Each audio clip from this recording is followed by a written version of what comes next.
On today's episode, we're going to take a look at how teams are using zone lock RPOs to improve their efficiency in their zone run game and make linebackers hesitate at fitting and filling the line of scrimmage as aggressively, and how you can use it instead of some of your more traditional play action models.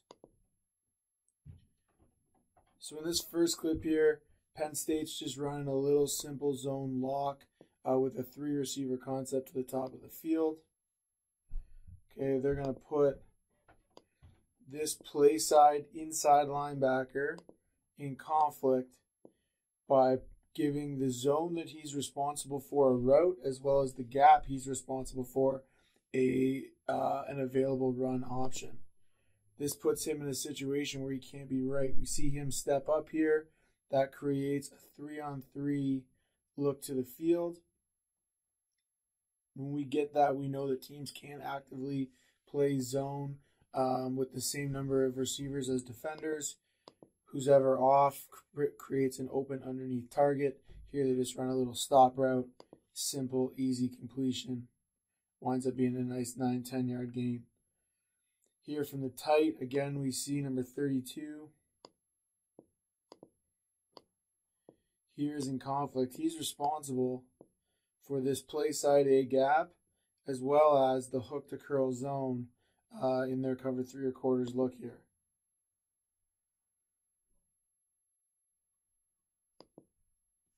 So we see here how the quarterback opens. The mesh point is the exact same as your typical zone read in terms of the quarterback opening and the back coming in front of the quarterback.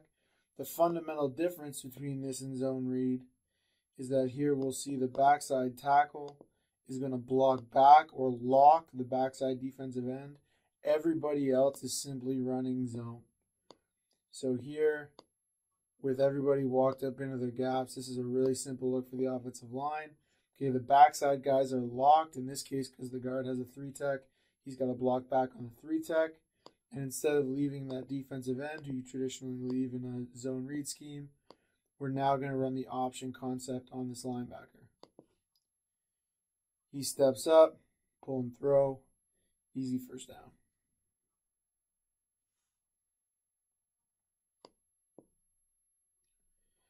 Here we see the spread set.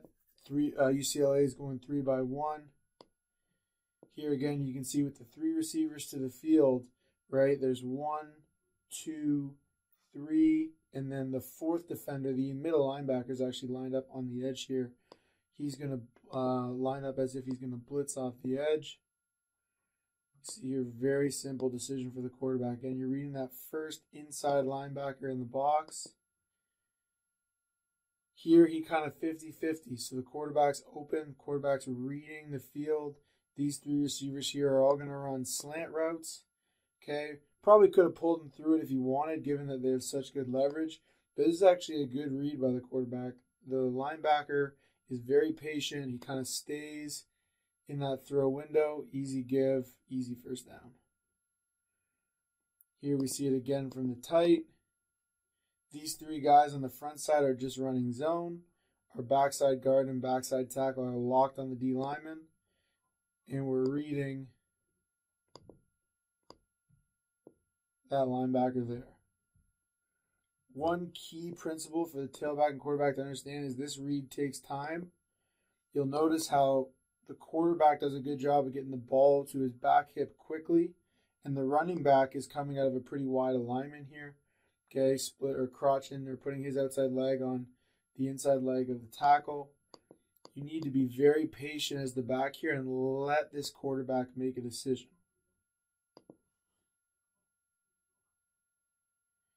Again, simple give, easy first down. Okay, this is the last one here. Penn State's going to dress it up with a little bubble screen. So instead of running a route concept to that side, they're just going to run the bubble. These 2 guys are going to block the 2 most dangerous men. Okay, and we're going to RPO the first inside linebacker to the play side. In this case, again, this guy's playing it from a little bit of width.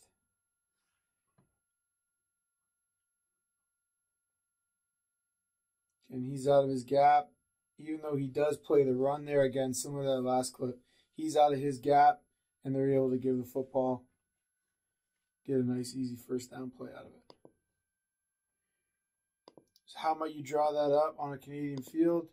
You can do this out of a ton of different formations, 1 back, 2 back, whatever it is. The simplest one to look at here is just out of 32. We're going to read this will linebacker. The back is again going to work across the face of the quarterback. In front, we're going to lock the backside tackle. Everyone on the front side is running zone. So whatever coaching points you're giving to your O-line on zone, they're running that, whether we're doubling with the field side lineman or we're working back through the nose. They're running zone on the front side.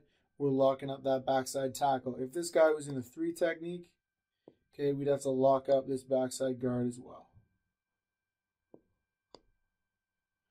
Okay, very, very simple for the O-lineman up front. And again, if he steps up, we have a great shot to throw that slant window. Another really simple way you can run it is out of 23. This is probably my favorite way to run it. Okay, trying to force the defense to cover your numbers in the boundary, create some space to the field. And again, we're blocking back on the end, reading that first linebacker inside the box. If he plays his A or B gap, we have the slant window. If he hangs on the slant, we're giving the football, and we got a 5-on-5 matchup in the box. There's a couple different ways you can dress this up as well. Probably the simplest way is if you're not a huge zone running team, but you're looking for a simple RPO ad, you can run this with a fold block, or if you have a kind of young, inexperienced O-line and they're struggling to double to a linebacker, you can see here Penn State runs it with a fold. So they lock the backside tackle. That backside tackle's locked. Now the front side 2 are 1-on-1. The guard blocks back on the nose, and instead of doubling, you'll see them fold or pull the backside guard for the play side linebacker.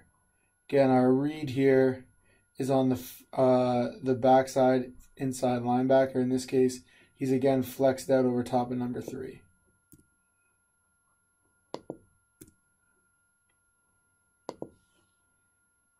Even though the film here's a little choppy, you'll see he hangs out of the box. Here's the pulling guard pulling through, blocking up on that linebacker. They get a give. Okay, and they get on a 2nd and 5, they get a 6-7 yard run. Easy first down. Film's a little bit choppy here, but again, you see we're reading 34. Okay, we're going to pull our backside guard for that play side linebacker. Front side guys are just 1-on-1 trying to block their guys out. Okay, if we had a 1 technique here, 74 would block down and the puller would pull all the way around. Center's back on the nose with the D tackle to the side of the puller. Okay, and we're locked on the backside. Again, even though 43's playing the run, he starts aligned out of the box, makes it an easy, clear give for the quarterback. In terms of drawing that up, very, very similar to the last couple diagrams we looked at.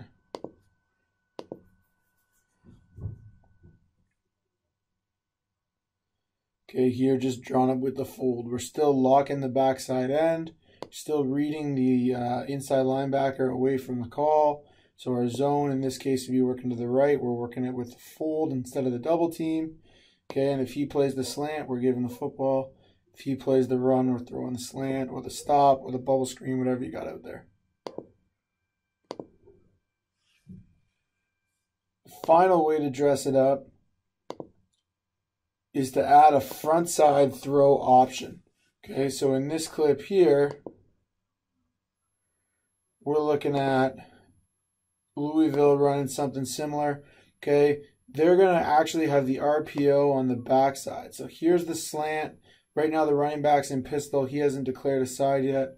But based on the drawings that we've had, he would align to this side and they would RPO the inside linebacker to the side of the slant. They're going to add a front side bubble screen tag here to let them take advantage of leverage away from the call if they get it. Okay? So often what teams will do is they'll try and take that linebacker out of conflict by playing an extra DB to that conflict side. So in many defenses, that Will is the guy in conflict. He's in the box. He's got that hook to curl zone and an A gap or B gap. Okay. Here, they leave a safety, or in Canada, it might be the boundary half on the backside on that isolated receiver. That takes him out of conflict. But what it does is leave them short to the field. And we'll see the quarterback here pull and throw this. Doesn't check the play or change it with the offensive line at all. He's just going to step away from the back and throw that bubble. Similar concept here with the BC Lions. Okay, they got a run play on in the front. I don't think this is actually RPO, but it highlights the bubble screen idea. Okay, they have leverage to the field. They got two blockers, all right, and they got their guy running the bubble. Okay, and they're in a position where they don't have enough guys covering down on these three.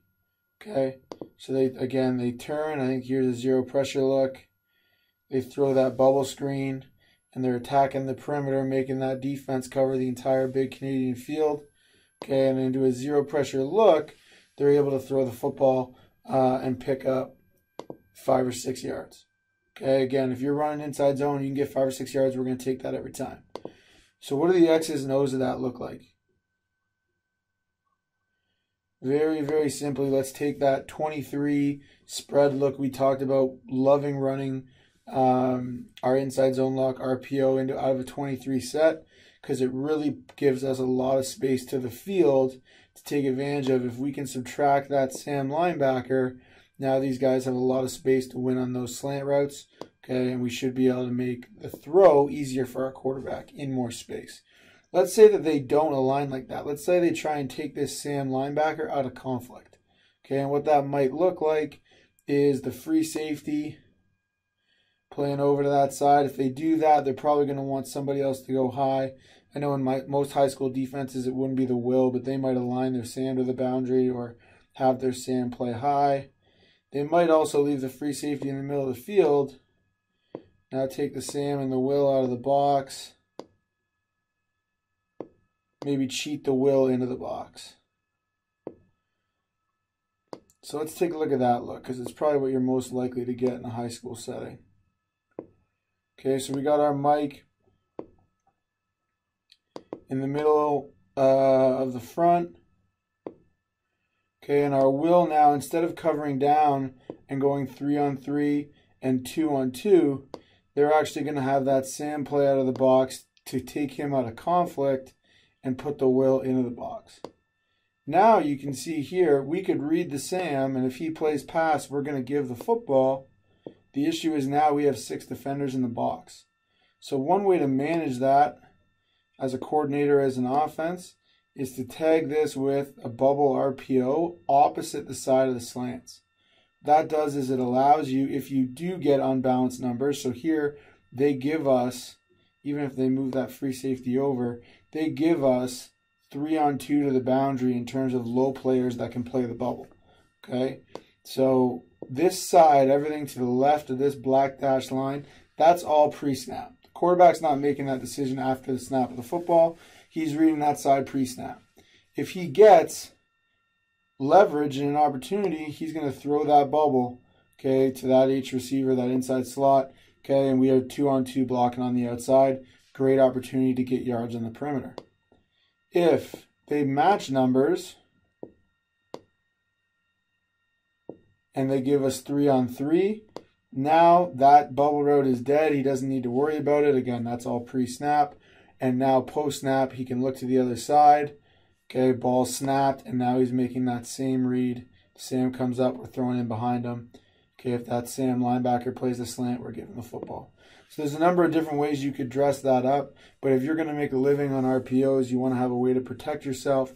And obviously double moves, things like that are a great way to get into that. But if you want to be able to control where you put the football and take advantage of what the defense gives you, It's a great opportunity here to get the ball to the perimeter if you balance out the set with a bubble screen, or even, you know, stop routes on this side, opposite the other side of the field. Quarterback can make a quick, simple read and put the ball where the defense is giving us space. And that's always the goal as an offense. We're trying to get the ball into space. There's a great way to do that.